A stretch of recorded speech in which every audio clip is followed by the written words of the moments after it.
Est-ce qu'on a un destin? Est-ce qu'on a le choix sur tout, dans tout ce qu'on vit réellement? Alors je vais vous raconter quelque chose. C'était en 2018. Lorsque j'étais en voiture, j'ai eu un énorme flash. On m'a envoyé une image et on m'a dit explique comme ça. Alors je peux vous dire que l'image était très très très claire. Et alors je m'y attendais pas du tout parce que j'étais en train de chanter comme une folle avec la musique à fond. Donc voilà, c'était un message réel et qui m'a été tellement évident en fait. On m'a dessiné comme un bracelet. Donc vous imaginez une perle, un fil qui mène jusqu'à l'autre perle, puis le fil, hop, qui mène jusqu'à encore une autre perle, etc. Vous voyez le dessin? Ensuite, ce fil, vous le dédoublez. Ça fait plein de petits fils qui mènent d'une perle à une autre, une perle à une autre. Vous imaginez le dessin? Plein de petits fils. Mais au milieu, il y a un fil qui est un peu plus gros et qui est droit, qui mène d'une perle à une autre, une perle à une autre.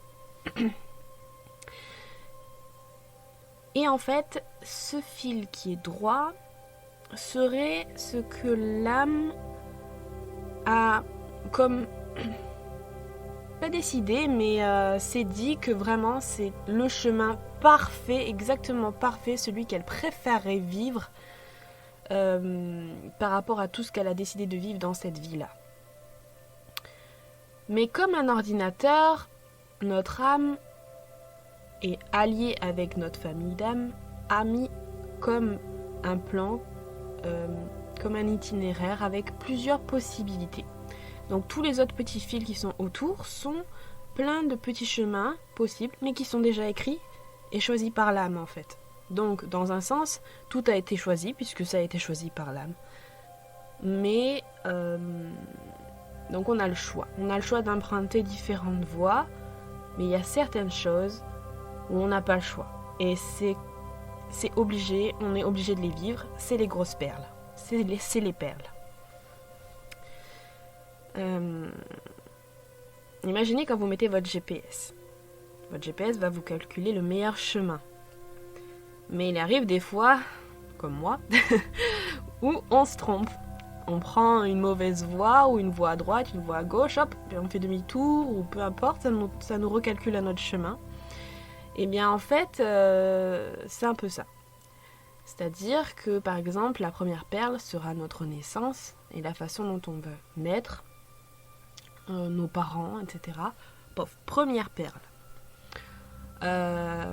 Donc notre âme a choisi ce chemin qui serait vraiment parfait pour elle, etc. Mais bon, on arrive dans un corps humain, dans la matière, et oui, et là il faut pouvoir gérer les émotions, plein de choses que finalement l'âme, elle avait prévu, mais comme là-haut, les ressentis ne sont pas du tout les mêmes, c'est un peu retour à la réalité dans cette expérience humaine.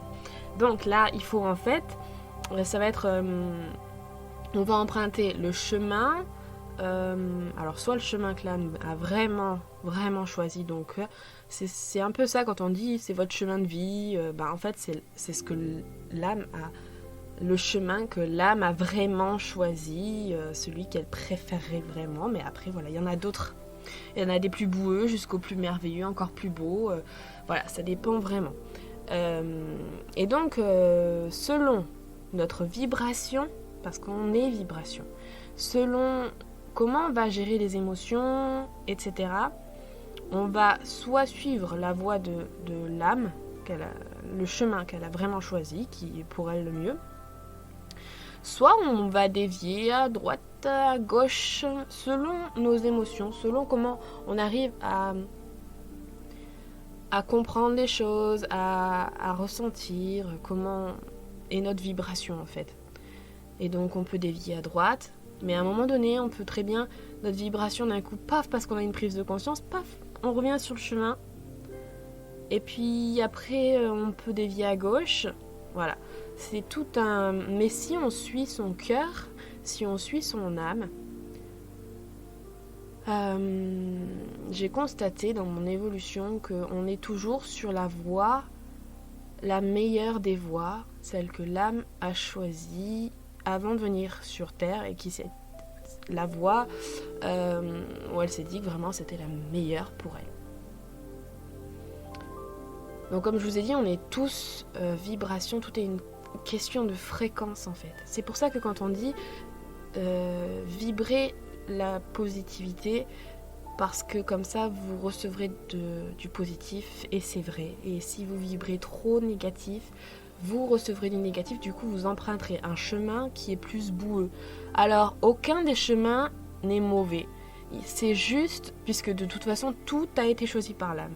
Mais on peut emprunter des chemins qui sont moins boueux, plus doux.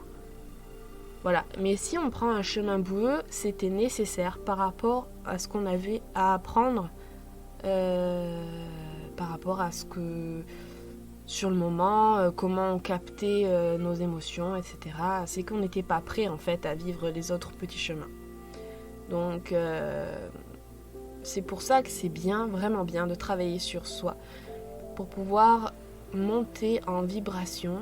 Parce que plus on va monter en vibration, plus notre énergie va être forte et positive, plus on va suivre la voie qui est la mieux pour nous. Tout est bien, mais il y en a une qui est vraiment celle que l'âme a réellement choisie là-haut. Voilà. Alors après, ce qui est des choix, est-ce qu'on peut tout choisir ?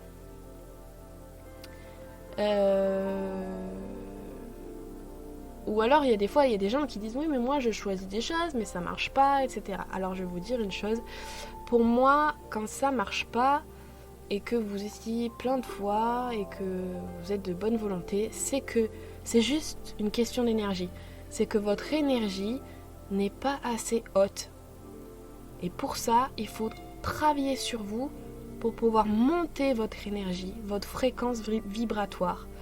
Et ensuite, les choses se débloqueront et se feront vraiment. C'est qu'il y a encore des petites choses qui font que ça bloque. Peut-être vous n'en avez pas conscience. Mais si vous les vivez, c'est que vous devez les vivre par rapport à comment vous vivez votre expérience terrestre sur le moment même. Donc tout est parfait, tout est juste. Est-ce qu'on peut éviter quelque chose ? On peut éviter certaines choses puisqu'on a plusieurs chemins, mais par contre, comme je vous ai dit, ces grosses perles, on ne peut pas les éviter. C'est par exemple la naissance, les parents. Les parents, c'est nous qui les choisissons aussi par rapport à ce qu'on veut vivre sur cette terre. Les parents, notre famille, etc. vont nous apporter des choses nécessaires pour qu'on puisse réussir ce qu'on voulait faire sur Terre. Donc même si on a des parents ou de la famille ou autre, ou un entourage qui a été peut-être méchant ou quoi, en fait tout était prévu. C'est parce qu'on devait vivre ça pour pouvoir comprendre quelque chose sur Terre qu'on avait décidé. Voilà, c'est toujours nous, on a toujours tout décidé. J'en étais où ? Oui, donc ces grosses perles, on peut pas les casser. C'est quelque chose, c'est obligé de les vivre. Par rapport à peut-être des karmas d'anciennes vies, reliés à des choses où c'est obligé, on est obligé de les vivre. Pour comprendre aussi d'autres choses qu'on a prévues dans cette vie de comprendre. Et pour les comprendre, on est obligé de passer par ça en fait. Par exemple, donc comme je disais, la naissance, les parents... les rencontres d'âmes sœurs, alors les âmes sœurs ça peut être aussi des amis, hein, c'est pas que âmes sœurs amour. Les âmes sœurs c'est les gens qui nous suivent dans plein de vies, c'est des gens qui sont de notre famille d'âmes et qu'on connaît très bien, et en fait on change tout le temps de rôle, un coup on est le père, un coup on est la mère, un coup on est ci, un coup on est ça. Et donc on s'aide, tous on s'envoie des petites choses pour pouvoir s'aider sur notre mission, sur notre vie actuelle. Les rencontres d'âmes, hein, liens de flammes jumelles, les âmes sœurs amoureux, donc ça on peut pas les éviter. Les accidents, ça on peut pas les éviter non plus.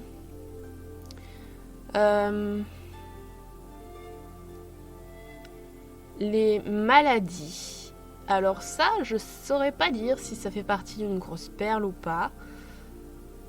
Parce que je pense que si on prend la voie du milieu ou une voie beaucoup plus haute, on peut ne jamais être malade. Donc, est-ce qu'on peut éviter ça? Je ne sais pas, j'ai pas la réponse sur ça. Mais en tout cas, les accidents, etc., ça, on peut pas les éviter, c'est comme ça. La mort, on peut pas l'éviter, elle est écrite. Et la façon dont on va mourir, etc., c'est écrit. Et notre âme sait le pourquoi on va mourir comme ça, et etc. Donc voilà. C'est pour ça que ça sert à rien de pleurer ou d'avoir peur de la mort, puisque de toute façon, elle est écrite. Donc voilà. Ensuite, en ce qui concerne les choses qu'on revit et qu'on revit et qu'on revit en boucle, c'est des genres de leçons qu'on ne comprend pas. Et tant qu'on ne comprend pas, c'est comme si on revenait un peu à la case départ. On fait des boucles. C'est comme si on se trompait tout le temps. Parce qu'on comprenait pas que c'était pas le bon chemin. Comme quand on a une voiture, on a le GPS, on tourne à droite. Et on s'est trompé. Alors on continue, on tourne pour retrouver le bon chemin. Mais en fait, on revient toujours au point normal, mais on sait pas pourquoi notre tête nous dit encore tourner à droite. Alors on retourne et puis en fait, on fait des boucles et des boucles jusqu'à ce qu'on comprenne. Ah mais punaise, on est sur le chemin, j'ai reconnu l'arbre qui était là, en fait on tournait en rond. Voilà. Donc quand il y a la prise de conscience, on comprend la chose et le pourquoi on la vit et que c'est bon, on a compris. On ne tourne plus en rond. Et la chose qui se passait ne se passe plus dans notre vie. C'est-à-dire que cette chose difficile qui nous arrivait ou les choses en boucle qui nous arrivaient sont des choses qui ne viendront plus à nous, ou alors par petits tests. Il peut y avoir des tests de l'univers où on va vous envoyer encore des petits tests, voir si vous avez compris cette leçon. Mais généralement, quand on a compris, alors soit on tombe un peu dans le piège, mais on se remet vite sur le chemin, sinon si on comprend pas trop, on revient en arrière, mais généralement on comprend et après on comprend vite que c'est des petits tests jusqu'à ce qu'on n'ait plus aucun test. Et là c'est que vraiment on a compris la leçon et on passe à un niveau supérieur. Voilà. J'espère que j'ai tout dit et que ça a pu vous éclairer. Donc on m'a dit ça en 2018. Je l'ai partagé à mon entourage, mais c'est vrai que je ne l'ai pas trop divulgué en public et je suis heureuse aujourd'hui de pouvoir le faire. Je vous fais de gros bisous et puis je vous souhaite une bonne journée. Bisous, Nono. Nous sommes la terre, nous sommes l'eau, nous sommes l'air qui allume notre feu. Nous sommes l'univers. Et si nous nous arrêtions un instant pour comprendre, accepter et sentir? Et si nous nous reconnections à l'essence même de qui nous sommes, à la grandeur de qui nous sommes? Et si nous nous unissions pour transformer les vibrations